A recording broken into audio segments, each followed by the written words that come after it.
আমি আজকে আপনাদের সামনে একটি মজার ভিডিও নিয়ে এসেছি। আমরা অনেকের সময় পাসওয়ার্ড নিয়ে বিভিন্ন সমস্যার সম্মুখীন হয়ে থাকি। তো চলুন গাইস, আমি আপনাদের আজকে দেখিয়ে দিচ্ছি যে কিভাবে জিমেল অ্যাকাউন্টের পাসওয়ার্ড চেঞ্জ করা যায় এবং কি সিকিউরিটি হাই সিপিইউ করা যায়। তো আমি আজকে আপনাদের সেই বিষয়টি দেখাবো। আপনারা ভিডিওটা ধৈর্য সহকারে দেখবেন, আর ভিডিওটি দেখলে অবশ্যই আপনাদের উপকার হবে, যে আপনারা পুরোপুরি বুঝতে পারবেন যে কিভাবে জিমেলের পাসওয়ার্ড চেঞ্জ করতে হয়। তো চলুন গাইস, আমরা ভিডিওটি আরম্ভ করি।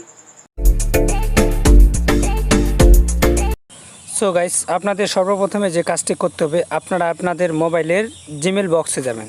তো আমি আমার জিমেল বক্সটি ওপেন করে নিচ্ছি। আপনারা আপনাদের মতো করে জিমেল বক্সটি ওপেন করে নেবেন। জিমেল বক্সটি ওপেন করে নেওয়ার পরে আপনারা জিমেল বক্সের উপরে ওপেন করে দেবেন। ওপেন করে দেওয়ার পরে যে অপশানটা আপনারা দেখতে পাচ্ছেন, এখানে অপশান চলে আসে। উপরে যে আপনার জিমেলের যে আইকনটা আছে বা গ্যালারি পিকচার যেটা আছে সেটার উপরে ক্লিক করে দেবেন। আমি গ্যালারিতে কোনো পিকচার সেভ করিনি, এই জন্য আমার পিকচার আসছে না।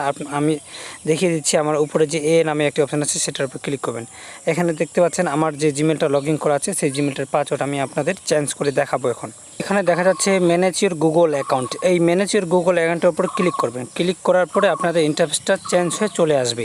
তো দেখতে পাচ্ছেন আমার ইন্টারফেসটা কি চেঞ্জ হয়ে চলে আসে। তার পাশে আপনারা দেখছেন হোমের পাশে আপনারা দেখতে পাচ্ছেন প্রফেশনাল ইনফর্ম, অর্থাৎ প্রফেশনাল ইনফরমেশন যে অপশানটি দেখতে পাচ্ছেন সেটার উপরে আপনারা ক্লিক করে দেবেন। তো প্রফেশনাল ইনফরমেশনের উপরে ক্লিক করে দেওয়ার পরে আপনারা স্ক্রল করে একটু নিচের দিকে যাবেন। নিচের দিকে আপনারা দেখতে পাচ্ছেন এখানে আপনার যে জিমেলটা খোলা আছে সেই জিমেল দেখাচ্ছে, এবং কি যে নাম্বার দিয়ে আপনার জিমেল খোলা আছে সেই নাম্বারটি এখানে দেখাচ্ছে। তো আপনারা স্ক্রল করে একটু নিচের দিকে যাবেন। নিচের দিকে যায় এখানে একটু দেখতে পাবেন, নিচে এখানে দেখতে পাচ্ছেন একটা পাসওয়ার্ড নামে অপশান দেখা যাচ্ছে। সেই পাসওয়ার্ড অপশানের উপরে আপনারা ক্লিক করে দেবেন। তো পাসওয়ার্ড অপশানের উপরে ক্লিক করে দেওয়ার পরে আপনাদের ইন্টারফেসটা পুরোপুরিভাবে চেঞ্জ হয়ে চলে আসবে। তো আমি পাসওয়ার্ড ইন্টারফেস চলে এখন দেখতে পাচ্ছেন একটু রিফ্রেশ নিচ্ছে। এখানে রিফ্রেশ নিতে একটু সময় লাগবে।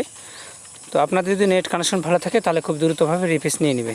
তো এখানে আপনারা যে অপশানটা দেখতে পাচ্ছেন যেখানে লেখা আছে পাসওয়ার্ড, তবে আপনারা যে পাসওয়ার্ডটি চেঞ্জ করবেন আপনাদের পুরাতন যে ওল্ড পাসওয়ার্ড আছে সেটা আপনারা এখানে সেট আপ করে দিয়ে দিবেন। সে আমি আমার পাসওয়ার্ডটি এখানে সেট আপ করে আপনাদের দিয়ে দিচ্ছি।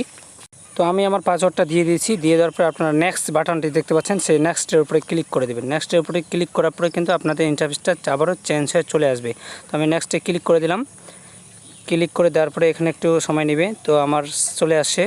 তো আপনারা এখানে দেখতে পাচ্ছেন নিউ পাসওয়ার্ড এবং কি কনফার্ম পাসওয়ার্ড দেখতে পাচ্ছেন। আপনাদের যে পাসওয়ার্ডটা আপনি চেঞ্জ করবেন সেটার একটা এখানে দিয়ে দেবেন, এবং কি সেম টু সেম সেই পাসওয়ার্ডটা আপনারা তার নিচে কনফার্ম পাসওয়ার্ড হিসাবে ব্যবহার করবেন। তো আমি আমার এখান থেকে পাসওয়ার্ডটি ব্যবহার করে নিচ্ছি, আপনারা আপনাদের মতো করে পাসওয়ার্ডটি ব্যবহার করে নেবেন। তো সো গাইস, আমি আমার পাসওয়ার্ডটি এখানে পেস্ট করে দিচ্ছি। আমি আগে থেকে কপি করে রেখেছি এবং তৈরি করে রেখেছিলাম। আপনারা আপনাদের মতো করে পাসওয়ার্ডটা এখানে সেভ করে দেবেন। পাসওয়ার্ড সেভ করে দেওয়ার পরে নিচে দেখতে পাচ্ছেন change your password, change password অপশানটা দেখতে পাচ্ছেন, সেই চেঞ্জ পাসওয়ার্ডের উপরে ক্লিক করে দেবেন। চেঞ্জ পাসওয়ার্ডের উপরে ক্লিক করলে কিন্তু আপনাদের পাসওয়ার্ডটি অটোমেটিকলি চেঞ্জ হয়ে চলে আসবে। তো আমি আমার চেঞ্জ পাসওয়ার্ডের অপশানের উপরে ক্লিক করে দিলাম। ক্লিক করে দেওয়ার পরে এখানে একটু রিফ্রেশ নিচ্ছে। এখন দেখুন আমার পাসওয়ার্ড কিন্তু অলরেডি সাকসেসফুল দেখাচ্ছে। আপনারা দেখতে পাচ্ছেন যে এখানে আইকনটা আছে, আপনারা কিন্তু দেখতে পাচ্ছেন যে আমার পাসওয়ার্ড চেঞ্জার সাকসেসফুল। আপনারা দেখতে পাচ্ছেন যে আমার পাসওয়ার্ড কিন্তু অলরেডি চেঞ্জ হয়ে গেছে, আমার পাসওয়ার্ড কিন্তু সাকসেস হয়ে গেছে। তো সো গাইস, আপনারা এতক্ষণে অবশ্যই বুঝতে পেরে গেছেন যে জিমেলের পাসওয়ার্ড কীভাবে চেঞ্জ করতে হয়। তো আশা করি যদি আপনাদের ভিডিওটা ভালো লাগে থাকে তাহলে অবশ্যই আমার চ্যানেলটি সাবস্ক্রাইব করে দেবেন এবং বেল কণ্ঠ বাজিয়ে দেবেন। আর আপনি যদি আমার চ্যানেলের নতুন সদস্য হয়ে থাকেন তাহলে অবশ্যই আমার ভিডিওটা দেখে যদি আপনার উপকার হয়ে থাকে তাহলে অবশ্যই আমার চ্যানেলটি সাবস্ক্রাইব করে দেবেন। তো সো গাইস, আজকের মতো এখানে বিদায় নিচ্ছি। ভালো থাকবেন, সুস্থ থাকবেন সকলে।